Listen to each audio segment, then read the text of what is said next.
नमस्कार दोस्तों, मैं हूं ममता तिवारी और आप सभी का स्वागत करती हूं मेरे चैनल ममताज में। कैसे हैं आप सब? तो ये बताने के लिए कमेंट बॉक्स में हर हर महादेव हमेशा की तरह जरूर लिखें।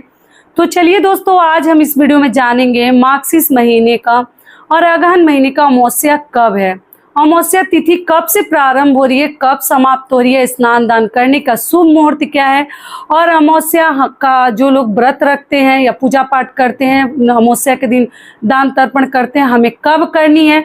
तो आपके साथ सभी महत्वपूर्ण बातें मैं शेयर करूंगी, तो ध्यान से वीडियो में आप लोग बने रहिए। और इससे पहले दोस्तों, अगर आपको मेरा वीडियो पसंद आता है तो प्लीज़ आप मेरे चैनल को सब्सक्राइब कर दीजिएगा, बेल आइकन को प्रेस कर दीजिएगा, जिससे कि मेरे वीडियो के नए नोटिफिकेशन आप सभी के पास सबसे पहले पहुंचे। तो चलिए शुरू करते हैं और सभी महत्वपूर्ण नियम विधि जान लेते हैं। तो सबसे पहले दोस्तों आपको बता दूं, अगहन महीने मार्गशीर्ष महीने की अमावस्या कब है। 1 दिसंबर को दिन है रविवार। रविवार के दिन जो भी अमावस्या के नियम विधि है सभी कार्य हमें करने हैं। अमावस्या के दिन हमें कौन सा कार्य नहीं करनी चाहिए वो पहले ध्यान रखिएगा। कुछ लोगों के द्वारा ये गलती हो जाती है जाने अनजाने में, तो आगे से ध्यान रखिएगा, मत कीजिएगा, ठीक है, वो भी बताऊंगी। तो आप लोग जैसे रविवार को अमावस्या तिथि पड़ रही है, स्नान दान जो भी आपको करनी है सभी कार्य रविवार को ही करनी है। पीपल वृक्ष की पूजा नहीं करते हैं। अमावस्या के दिन लोग पीपल में भी जल डालते हैं पितरों के निमित्त, और जैसे अपने पितरों को याद करते हैं।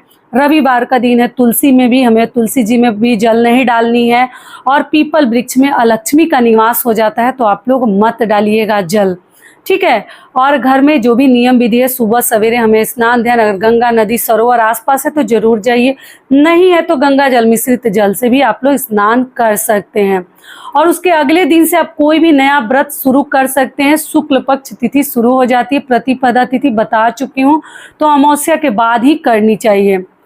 ध्यान क्या रखनी है कि देखिए, अमावस्या के दिन करने वाले कार्य, तो पहले हमें नदी सरोवर में जाकर स्नान ध्यान करनी चाहिए, दान करनी चाहिए।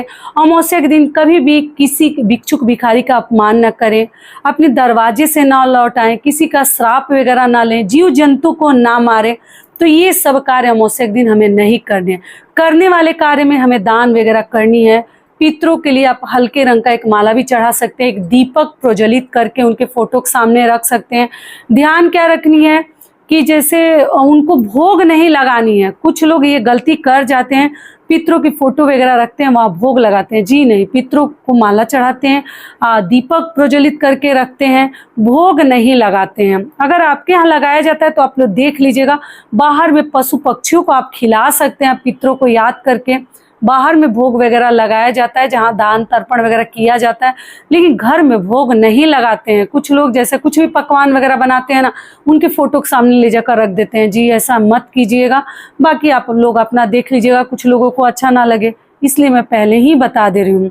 और उसके बाद से अमावस्या के दिन एक चीज़ और ध्यान रखनी चाहिए, कभी भी अपने घर से दूर आपको मतलब रात तक बाहर नहीं रहनी चाहिए। बहुत देर रात तक बाहर ना रहें, और जीव जंतु पे तो हाथ चलानी नहीं है। प्रेग्नेंट महिलाओं को अमावस्या के दिन देर रात तक बाहर नहीं रहनी चाहिए, पीपल वृक्ष के आसपास भी नहीं जानी चाहिए। तो कहने वाली बात ही नहीं है, आजकल सभी लोग बहुत समझदार हो गए हैं। तो ऐसी स्थिति में कभी आपको देर रात तक बाहर नहीं जानी चाहिए, सुनसान एरिया में तो कभी ना जाए, ठीक है। और कुछ भी उस दिन अपने घर में आपको बनानी चाहिए, जरूर महकानी चाहिए, गमकानी चाहिए। पूरी पकवान पकौड़ा जो चाहे आप लोग बनाकर पक्षियों को भी थोड़ा सा डाल सकते हैं, और खुद भी अच्छी अच्छी चीज़ें आप लोग बनाकर खा सकते हैं। ऐसा माना जाता है कि हमारे जो पितृ हैं हमारे आसपास ही रहते हैं, क्योंकि पितरों के निमित्त ही ये दिन है अमावस्या का, ठीक है। तो आप दान उपदान खुलकर जितना आपके सामर्थ्य में कर सकते हैं। और अगली चीज़ क्या ध्यान रखिएगा कि अमावस्या के दिन कभी भी कोई नया कार्य ना करें, ठीक है। किसी भी प्रकार का मतलब कुछ भी, जैसे अमावस्या के दिन पितरों का दिन है ना, तो आपको एक तो रविवार और मंगलवार के दिन किसी भी प्रकार के मतलब कार्य नहीं करने चाहिए। मतलब जैसे सुहाग की चीज़ें लेना हो, तुलसी जी को लगाना हो, या जो भी इतवार मंगल जो दिन है रविवार मंगलवार का, वो खरवार के नाम से जानते हैं, हमेशा तो आप लोगों को समझाती हूँ। तो कोई भी नया कार्य की शुरुआत ना करें अमावस्या के दिन से, नए और कुछ नया घर में खरीद कर ना लाएं। अगर लेकर भी आ जाते हैं तो उस दिन से यूज ना करें, इस बात का भी ध्यान रखिएगा। लोग पूछते हैं कि दीदी अमावस्या के दिन क्या सिंदूर लगा सकते हैं? तो जी, अमावस्या के दिन सिंदूर लगा सकते हैं। पीला मत लगाइएगा, ऐसे नॉर्मल लाल सिंदूर वगैरह आप लोग लगा सकते हैं। ऐसा कुछ नहीं है कि अमावस्या के दिन सिंदूर नहीं लगाते हैं, आप लगा सकती हैं। ठीक है, सब कुछ बता दी। अब चलिए आगे जान लेते हैं अमावस्या तिथि कब से प्रारंभ हो रही है, कब समाप्त हो रही है, और दान और स्नान का शुभ मुहूर्त क्या है।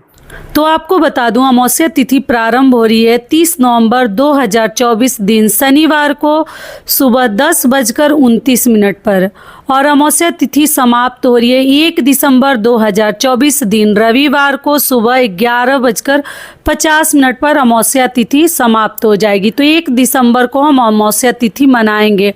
अब चलिए आगे जान लेते हैं स्नान दान का शुभ मुहूर्त क्या है। तो आपको बता दूं, 1 दिसंबर को स्नान दान का शुभ मुहूर्त है सुबह 4:30 बजे से लेकर 4:30 से लेकर और सुबह 5:30 तक आप लोग स्नान ध्यान कर सकते हैं। ठीक है, तो आशा करती हूँ कि सभी बातें अभी आप लोगों के समझ में आ गई होगी। तो ये वीडियो मेरा यही तक का था, फिर मिलती हूँ एक नए वीडियो में। तब तक के लिए नमस्कार, स्वस्थ रहिए, सुरक्षित रहिए और जहाँ कहीं भी रहिए खूब खुश रहिए। धन्यवाद।